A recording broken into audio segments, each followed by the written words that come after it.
लोकांनी कदाचित शिवाजीराजांचे जे वकील आहेत त्यांनी जी काही वकिली केली ती आग्रामर ठरलेली आहे की अफजल खानाला वायूहून आणायचा. एकदा का तो घाट उतरला रडतोंडीचा की तो जिवंत परत जाऊ शकत नव्हता. त्याच्या सगळ्या वाटा अडवलेल्या होत्या. त्याचं सैन्य सुद्धा परत जाऊ शकलेलं नव्हतं. शिवाजीराजांनी सुरत ज्यावेळेला लुटली त्यावेळेला ब्लूप्रिंट होता त्यांच्याकडे अख्खा बहिरगीनं आणलेला.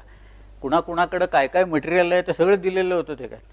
कुणाच्या भिंतीत लपवले, कुणाच्या जमिनीत लपवले, कुणाच्या जिन्यात लपवले, बहुतेक कुणाच्या खिशात सुद्धा लपवले, काय काय ते सुद्धा आणून दिलं असेल त्यांनी.